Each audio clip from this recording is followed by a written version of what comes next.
the recording. All right, so welcome everybody. This is our call on August 20th. Thank you for taking the time to hang out with us. I want to start with some shout outs. Y'all are doing awesome this month. I calculated how many lives have been changed, and I think I got up to about 35-ish. So that's amazing, guys. Stephanie is at SC2. Katie Pascal is at SC7. Nate Pascal, aka Katie Pascal, is at SC2. Irene Phillips is at SC2. Kristen Hellman is at SC3. Kelsey, how do you say, is it Ferrante? Okay, Kelsey Ferrante, yeah. SC16. And a rank advancement to Emerald. Woohoo! Woo! And Amber is at SC6 and Sherry Kell at SC4. So way to go, ladies. That is awesome. And man, as a woman. I always love when everyone's like, yay, husbands. And I'm like, really? Come on. Yeah, I know. Seriously. That's amazing, guys. That really is a lot of people. I think it's so cool to look at the exponential growth and to see, just by talking and sharing, to see all these lives changed is amazing. So way to go. And the month is young. It is what's Rachel say? Seven weekdays left, I think. So if you take the weekends off, you still have a whole week to get stuff done. So there's still a lot of time. I prefer to look at it as 11 days. I don't like taking those weekend days away. I'm like, don't say 7. It's 11. It's 11. 2 more people. We can do it. Well, that's where I've chosen to I pretty much take my weekends off. I feel like I work really hard during the week, and so that is our family time. So that's kind of the way that I'm trying to put some boundaries on some things. But how everyone wants to do it is up to you. No, yeah, I totally agree. Yep. I've done a lot more unplugging on the weekends, but sometimes it's nice to hear 11 instead of 7. That's just my crazy mind. But yeah, I agree, Heidi. Okay, so we were going to do a couple announcements. You guys know we've been talking about the schedule change a little bit, and I just wanted to do my best to clear up what it is and why we're doing it. And also I posted as the cover photo, if you didn't see that pop up yet, this month's schedule, mainly September, but the last couple groups that we have running this month, so that everything's on there. We will probably try to do that for a while, at least the next couple months, while we're just getting all the groups squared away. We are attempting to start new groups, each Monday, so it will be consistent and stay that way. But I thought it'd be easy just to be able to open the page and see everything right there for the next couple months. So what we're going to be moving to is having a 30-day group starting the end of each month, okay? Prepping that group starting that Wednesday before, okay? So we do like the 5-day prep or whatever that is. Because so many of us mainly have 21-day fix people, that if we were to run a separate 30-day group, separate from our 21-day fix groups, we may have groups with 1, 2, 3 people doing other programs. So when Heidi and I were talking about it, she brought up the point that right now, all of the programs are coming with the nutrition guide that mimics the 21-day fix. Every single nutrition guide right now is basically the 21-day fix. No, they do not come with the containers right now, but if our 30-day groups that we run at the end of every month prep pretty much like we would for 21-day fix, we're going to be doing our why, our goals, all of the same types of things. If our terminology throughout that, challenge group is 21-day fix geared, with the nutrition, that's okay. Because anybody else, maybe there's going to be one T25 person in there or one, I don't know, max 30 person in there. It'll be okay because that person isn't going to feel lost. Everything that we're going to be talking about is going to be the same. So we thought really that that's going to be easier. So we're really going to make that a specific 30-day group. We're going to have the daily posts. We're really going to tune into those people, give them a great experience right off the bat.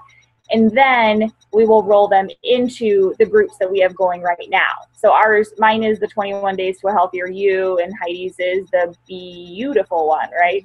Yeah.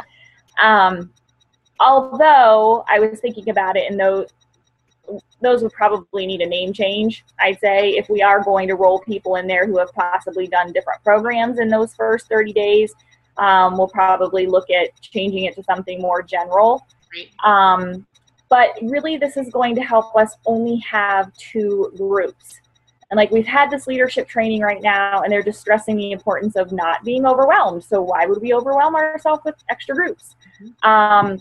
So we just wanted to make sure that everybody understood why that was happening and what it is that's happening. So we're really only going to have our big general group, it's like a Solid as a Rock group, okay, which is the ones we're running now. And then at the end of each month, we will prep people, run a 30-day group. Like we said, we know that most of those people will be fixers. That's just sort of what we've been, geared toward. But it will also be able to work for other people. So that was the main thing we wanted to go over. And like I said, I posted all of that on the cover photo in Everyone Matters, and added a sugar detox on there. People have been asking me about a free challenge, and we didn't have one posted right away, but Katie Pascal is actually going to head up a sugar detox starting the 8th through the 15th. So if you want to hop in on that, she's not on the call tonight, but I'm sure that she'd be willing to let you in on that and, help out where you can help out with that. And I think those are the main announcements. Can I just add, yes. So I think we can still kind of have a TBD as far as like, I don't know about you guys, but I do have people in Solid as a Rock. So I think we still have all of September to work through these kinks, and we realize there are kinks, but our bottom line is we want this to work well and smoothly for everybody. So that's why, like she said, that's why all these changes have come. So I don't know if that does mean if you have people in Solid as a Rock, you would want to pull them out of there to then put in the 21-day groups that we have, or, how to handle that. So, obviously that's something to kind of keep in mind if you do have people throughout. The other thing is, don't sell someone 21-day fix just because, because it's easier or whatever. I mean, I agree with everybody here that really is, I think, most of our bread and butter, because it really is such an easy program to follow for people who need to gain weight or lose weight or just gain control. So, but there are people that would much rather do max 30 or something. So, so that's my thoughts on that.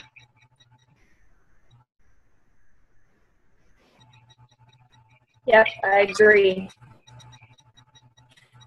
All righty. Totally agree. Rolling and if you guys have any questions throughout, there is that little thing down below. You can either type it in or just chime in. Yep. Am I frozen? Well, I can hear you fine. Can you hear me, Heidi? Yes. Can you hear me? Yes. Okay. Do you want to start with inviting? Yeah. Do you want to go ahead and start? Okay. So we were going to talk a little bit about inviting tonight. That was our main topic.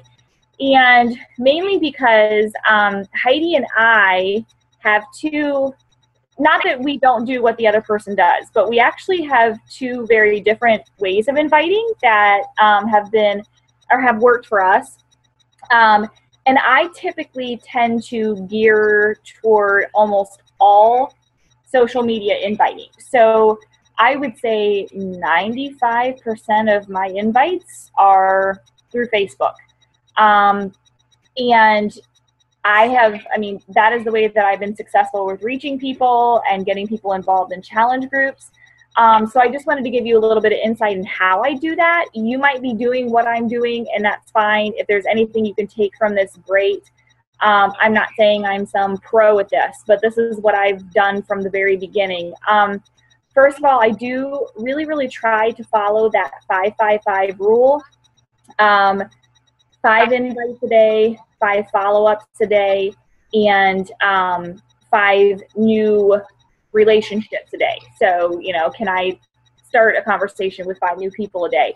I'll be the first one to admit to you that in busy times, especially like August has been, sometimes that's like a 2-2-2. And I spread it out over the week, and then maybe one day I'll get 10 invites, so you do what works for you. But if I am consistent and getting invites out there, I am no different than you guys. I have an inbox right now that is full of unanswered messages. I have an inbox of messages that I know people have read and have not responded to. But what helps is that I have so many of those that the 3 people who do respond and are interested, there we go. Out of 25 that are sitting there, hey, if 3 of them come back, that's great, because that's 3 people who have responded and I've helped. Specifically with my invites, I put some examples of my invites in the files. If you haven't taken a look at those, you can. I just chose a few different ones because what I always try to do, and what I try to tell my coaches to do, is always connect with the person first. Don't just come out and say, hey, I have this great program. Make sure that, you comment on something on their page or relate to them in some way personally, because what we don't want to sound like the icky salesperson, so I always kind of start that conversation, ask them about their kids, talk to them in some way and relate to them on a personal level before I do that invite. And in the invite, I always attempt to tailor it to that person in some way. And if you look at those that I put in the files, I know one of them was to somebody I played sports with in high school. So I know she'd be a great challenger. This is someone I've been inviting for 6 months, people, 6, and she still hasn't said yes. I promise you, I will not stop inviting her. I don't care. I'm going to keep inviting her because I know she'll be an awesome challenger, and I know that she'd be successful. So my invite to her was tailored a little bit differently. Like, I know you can rock this kind of a challenge, type of deal. Differently than somebody who has just had a baby. And I think that you guys know all of this kind of stuff. And I think you're probably doing a lot of these things, but I just want to make sure, you know that there are different ways to invite. Make sure that in between offering them your help, you're relating to them on a personal level. Because I think that that's what's brought me the most relationships out of this, and people that I can, talk to and relate to, even if they say no, even if they do a free challenge with me and then they don't end up in a challenge group. I still have a relationship building with those people that I think somewhere down the road will end up getting them involved in one of my groups. So anyway, those are in the files. I'm going to try to add more as I come across some, if I do something different here and there, which I do switch things up, I'll continue to add to that file. But I'm going to let Heidi talk a little bit about her success and how she invites, which I need to get on. Go ahead, Heidi. So I was going to talk a little bit more about personal invites, and Emily and I will go back and forth and laugh at how each of us is doing things, and we're like, how did you do that? And she'll be like, how did you do that? And so I think that's what's really cool too about when you find somebody who is a really good push partner, is somebody who is different than you and that you can really encourage in different ways. And so that's been really, I think we've both had our eyes open to how we've both done things really differently, and yet positive things have happened. So I would say I consider myself to be a super relational person. I have very deep friendships that have lasted really a long time in my life. And so for me, I'll be honest, I don't do the 5-5-5 every day. That really almost overwhelms me, because I feel like when I start to reconnect with somebody, it's going to go deep, and I can't make it not go deep. I don't know. It's really weird. So I feel like I jump kind of back into this friendship of somebody from, middle school or high school or college, and somebody I may have not talked to in 15 to 20 years. And so these conversations happen. And so, maybe the way I do things doesn't have as quick of results, but I feel like what I'm doing is I'm being intentionally relational with these people to pick up, these relationships that I haven't thought of or talked to in a long time. So for me, when I'm looking through Facebook and scrolling, so I know I'm supposed to talk about in person, but I'm also talking about, I will say that's kind of what I do with Facebook is I really do look at that person, and I do think about a time, when we were hanging out and what things were like. And so like, that's what kind of one of my convictions is, like, I will hop into this person's life because I really do genuinely care about them. And I know a lot of people do struggle with that. Like, they feel like this is fake, and I don't feel like it's fake, because I feel like what I have found has changed my life, and it has made me a different person for the better for so many reasons. And I would be doing a disservice by not sharing this with people, by not holding out this hope of what I have found. And so I would say my invites, I really focus on quality, not so much quantity. Not to say that Emily's not using quality. Clearly she is, but that's kind of how I have those thoughts in my head. I would say this, you'll hear from like the top person in Beachbody. It's so much about consistency. And so I struggle with that like the next guy. Like, what do I post on my like page? And I still know I have room to improve on that.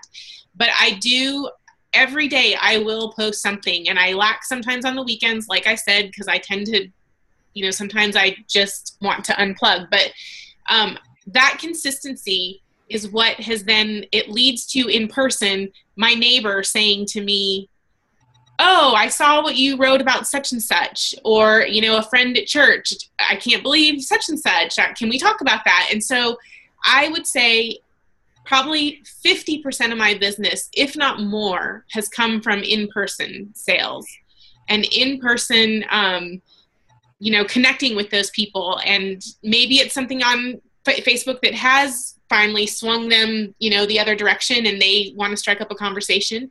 But I will say I also am very intentional in how I relate with people. I mean, my weight has been a huge struggle for me. I'm a part of a small church, and I've been there for 13 years. So people know me. They have seen me long before I had kids. They saw me gain 50 to 60 pounds. They saw me struggle to lose the weight. So these people have seen me through it all. And I think that, that's been like a huge testimony to them to see my life change so much. And so it's really easy for me to then be able to go into somebody's life and say, for example, we had a meeting one night, and one of the women was saying how she had really struggled with middle-age weight gain, and she had vertigo and wasn't able to run anymore. And I was like sitting there, it was somebody else was sitting at the table, and I was like, do I say something or not? And I was like, how can I not? And so, right away I jumped in and was like, I would love to talk to you about something. And so we conversed that night. And by the end of the night, the timing was right, and it worked. So, I think it just is really about being intentional about speaking to people around you and not shying away from it. And I walk my daughter to school every day, and I always have my shake with me, because that's when it works in my day anyway, but I always take it with me. They have a Friday morning flag every Friday morning, and I can stand there and I'm having my breakfast while I'm listening to the things that are going on. And I've had several moms ask me, what is this shake that I see you have in your hands every single time I see you? So, it's thinking about what groups can I be a part of? Like I said, my church is a really big, I love those people. They are our family. We don't have family here. So I care deeply for those people. I want them to have better lives. I want them to be healthier people. So like, that's a huge place for me. And I look to my daughter's school, and I have several discount coaches that came from my son's preschool. So it really is about just putting yourself out there and allowing people to see you live your life and want what you have, want that you feel good. I think that's the biggest thing, is people have seen just a huge change in my demeanor and my attitude toward life. I want to say another thing, pick up the phone and call people. That's huge. I think a lot of us tend to just stick behind our computer and we message, and I've really changed that over the last couple months. I've really gotten to the point where pretty early on I'll say to somebody, can I just give you a call? Because honestly, it's so much easier than just going back and forth and messaging, and I'm able to really convey my thoughts to you better, and we can really talk about what would work best for you.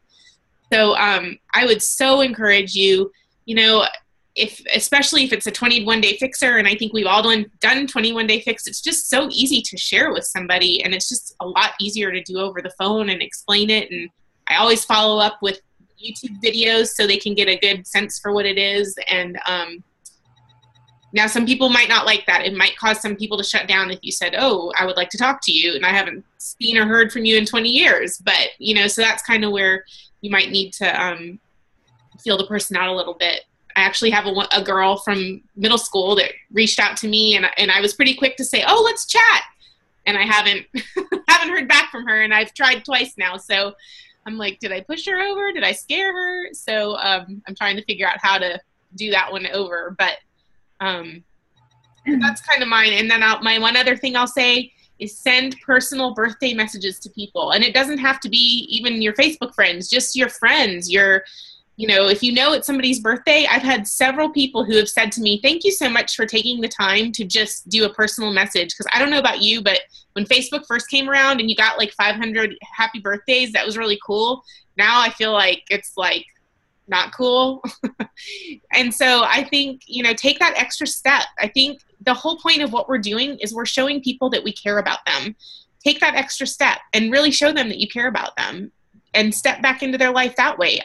Obviously, I have a lot who don't ever say a thing to me, but I have had some who have then, it struck up a conversation. And like Emily said, it's not like something's going to happen today necessarily, but you're inviting that person back into your life, and you're hoping that that relationship can continue and it might move somewhere positively down the road.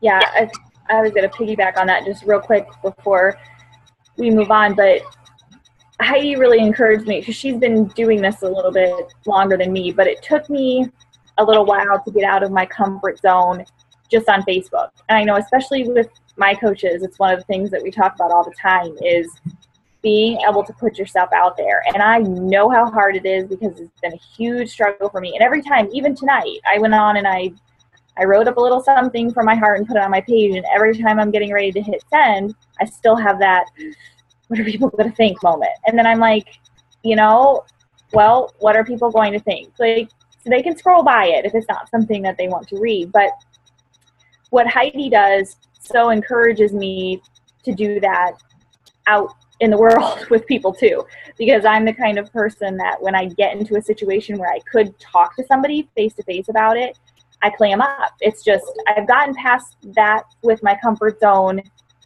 on Facebook and, with social media, but it's different when you're right next to that person. So I think it's something that we can all challenge ourselves with. Also, I challenge you guys. I challenge my downline all the time. Get out of your comfort zone, tell your story, put yourself out there. But, can we be challenging ourselves to do that in person too? Who are you having lunch with, or who's in the classroom next to you? Those types of things. Like, and I'm saying that to me too. I go back to work next week at Stark State. Who's going to be right next to me that I could actually reach out to? So it's just a different way of getting out of your comfort zone, I guess. And, I think what a lot of us do is we get paralyzed with fear. We're so afraid of what's this person going to think of me, and what if they say no? And, all we are is we're just the messenger. So they can take they can do whatever they want with it, but it's up to us. It is up to us to share. Like, we have this great opportunity to change someone's life. And so don't hold their answer in your mouth. Let them make their own answer. Yeah.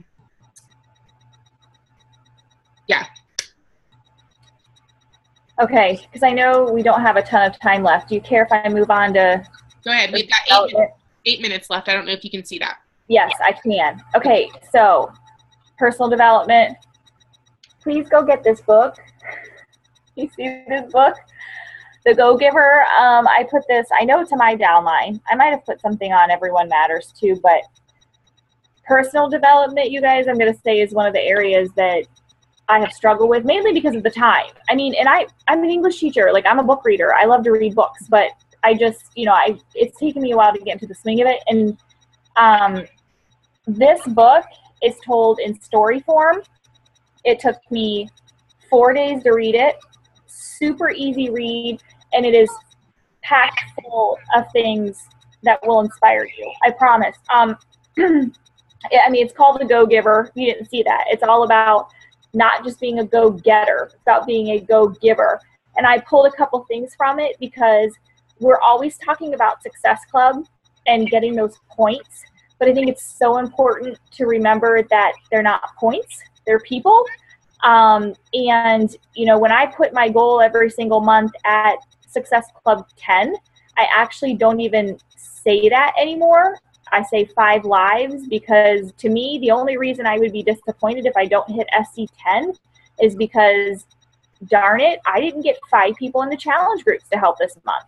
That's where it hits me. And yes, is this about building a business and do we want to be compensated for the work that we do? Yes, obviously, you know, I mean, that's part of it. But I wanted to share with you the law of compensation from this book. I love this. In one of the sections of the book, it says, your income is determined by how many people you serve and how well you serve them. If we don't continue to remember that we are giving, we are serving these people, we are doing something to help them better their lives, then those other, you know, things are not going to come into play. You know, your business is going to be at a standstill. The minute you lose sight of, another quote, the most valuable gift you have to offer is yourself. That's what we offer when we invite people. We aren't just inviting people so that we can, you know, make this huge business and become rich. I mean, if we lose sight of the fact that we are trying to better people's lives, then all of that other stuff is not going to come into play. And that's why I loved this book, because it's not just a business book. It's about learning what it means to give and how if you are not giving, you're not going to be successful. I'm going to leave you with one last thing, and then I know we need to move on. Another one of my favorite parts was, because we all set goals, right? We talk about goals all the time. And what's your goal for this month? And what's your long-term goal? And it says reaching any goal you set takes 10% specific knowledge or technical skills. Okay, so it only takes 10% of me knowing these programs and, you know, being able to spout out all this stuff about nutrition. 10% max, okay? The other 90% plus is people skills. That's what it is. Caring about other people. 10% knowledge, 90 or more percent people skills. Being willing to help them, wanting to help them, and truly in your heart caring about them, because people will see the difference. I talk about all the time, we don't want to be icky salespeople, because it's not what we are. And where your heart is, that's what's going to come out.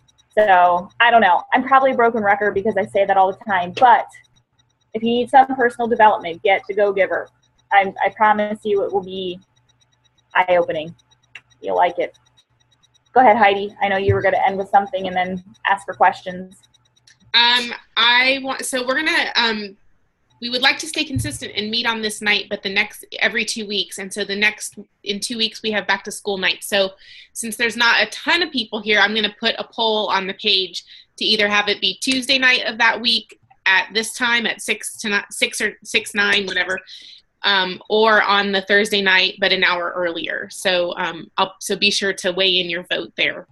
I'm in another leadership thing right now with John C. Maxwell. We had the opportunity to get on with him. He's one of the top leadership mentors in the world. And so we have monthly calls with him. And I treated myself today because both my kids were in school, and I sat at my pool and I listened to the call from the other night. And it was so nice because I actually could be captivated and take notes. And so they ended the call by asking about, the theme of the call was emotionally strong people, and how we as leaders are emotionally strong people, and kind of some do's and don'ts. And probably down the road I'll do some more talking about Maxwell. But for now, they ended with, you know, people get so caught up in the here and now, and they get so caught up in no, and how some people, they will hear a no and they just shut down and they just want to fold in the cards, close down the doors to business, and be done with it because the no is so much. But you know what? That no the more no's you get, the closer to yes you are. And so I remember Carrie Legault, when I met her at Salt Lake City, she said, you know, you should be going for 100 no's a month. Like literally you should be writing down and tallying how many no's you get in a month, because the more no's you get, you're going to get yeses. It's just a math statistic. So one of the things that they said was you have to have a bigger picture than just one person. And you have to look farther than just this feeling. So I just wanted to really encourage you not to get down by that no, because a lot of times too, that no is meaning not right now. They might come around to you in the future, but you know, embrace the no, be excited about a no, and just then you can say, okay, no problem, thanks, you know, maybe down the road, but don't let those no's weigh you down, and don't let them discourage you. So, we don't have much time. Does anybody have any questions that you can think of? Yeah, ask questions. And I was also going to add, I think Heidi and I would both love it if, and maybe I'll start a thread on Everyone Matters.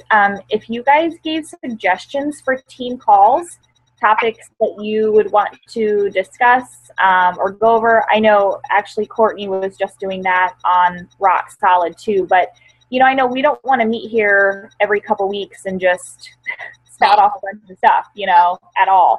We want to know what you guys want to talk about, what questions you have. So chime in on that. I'll put something up on the page tonight.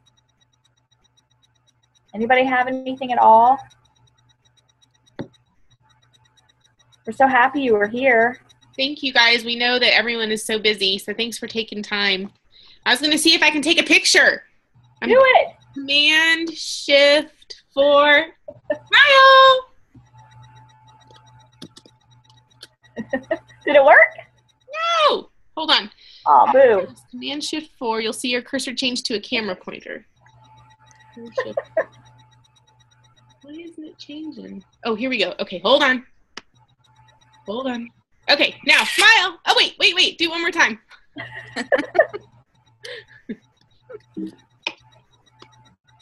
Hold on.